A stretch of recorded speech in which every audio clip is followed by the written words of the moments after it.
Vous l'allez, j'aimerais vous raconter une partie de mon histoire qui a débuté dans la préfecture de Biguédou. J'ai 23 ans. Et donc, suite au recrutement qui a été organisé par le professeur Alpha Condé 2019-2020, je me suis présenté dans la préfecture de Biguédou, dont il y avait 8000 et quelques candidats. Et donc, lorsque on a débuté avec les épreuves de la course et les épreuves écrites, je pense que ça a été.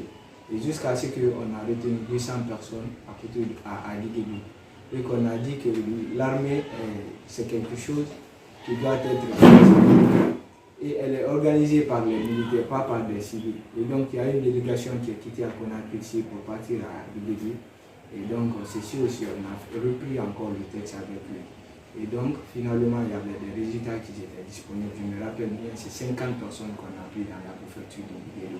Et donc parmi ces 50 personnes, mon nom figurait dans la liste. Et je me rappelle, à ce moment, c'était le moment du coronavirus. Et donc, c'est l'État même qui a donné les frais de transport, et jusqu'à ce qu'on est venu pour la formation à Kindia. 2 mois après la formation, 2 semaines après la formation, la 3e semaine, j'ai eu une déchirure au niveau de ma cheville. Et lorsque j'ai eu une déchirure au niveau de ma cheville, on a commencé les soins préliminaires à l'hôpital de Kindia. Et ça n'a pas marché, on est venu à Donka, où pour la première fois, un patient a pris 44 postes de sang. Et je pense que c'est grâce à la famille et au papa et la maman que ma vie a été sauvée. Et donc, je me vois, après mon handicap, je suis abandonné par l'État. L'État n'a rien fait pour moi. Qu'est-ce que tu as subi à l'hôpital? Ce que j'ai subi à l'hôpital, bon, pour la première fois, lorsque je suis à Kindia, j'avais une déchirure. Et donc, ça n'a pas pu aller là-bas. On a dit de nous évacuer à Kindia. Lorsqu'on est venu à Conakry, donc ici, j'ai fait 9 mois à l'hôpital, 7 mois de crise très très intense. Et je faisais des comas à chaque. Dans la semaine, je pouvais faire 3 jours des comas graves. Mais ça, c'était chaque moment, ça se répétait. Et donc ma vie, elle était tellement pénible que personne même ne croyait que j'allais revenir à la vie. Même les médecins, ils se demandaient, ah mais qu'est-ce que tu fais jusqu'à ce que le petit est en train de tenir. Et c'était une histoire qui était très très compliquée. D'ailleurs, vous pouvez même vérifier les archives de Donka, mon nom figure là-bas. Et pour la première fois, Donka, qu'un malade puisse prendre 44 postes de sang. Ma famille m'a sauvé, beaucoup de personnes aussi m'ont donné du sang. Et donc c'était très très grave. Et ce qui a été dommage dans l'histoire, même la prise en charge, le traitement, c'est la famille qui a fait. Et donc je remercie beaucoup la famille. Mais qu'est-ce qui a amené, tu es parti blessé ou quoi? Qu'est-ce qui a amené les médecins à amputer un de tes pieds? Bon, lorsque j'avais, d'après ce que les médecins ont dit, ils ont dit que j'ai eu une déchirure. Et donc mon pied s'est enflé. On a dit que le sang ne bougeait pas, que le sang était, que le sang était bloqué.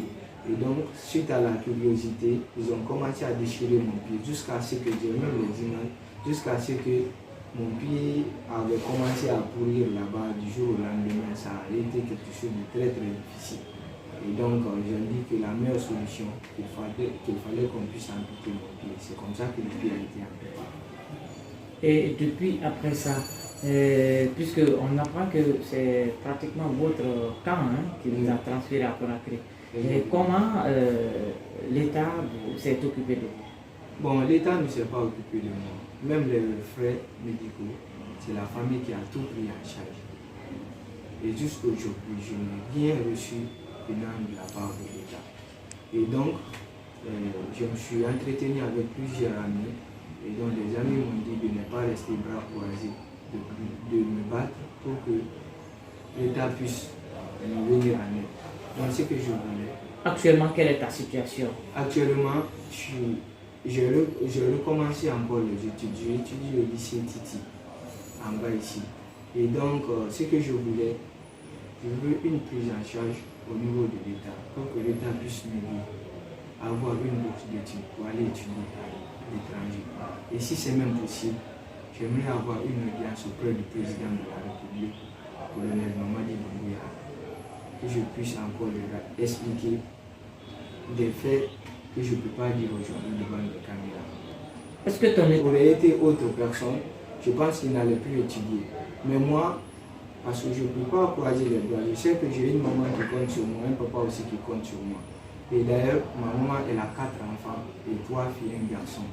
Et donc, je suis le relais de la maman. Et lorsque je vais croiser les bras, je pense que je vais m'indisciter dans les villes. Et donc, ça, c'est un peu gauche. C'est pour cela que je me suis fixé pour l'objectif d'étudier.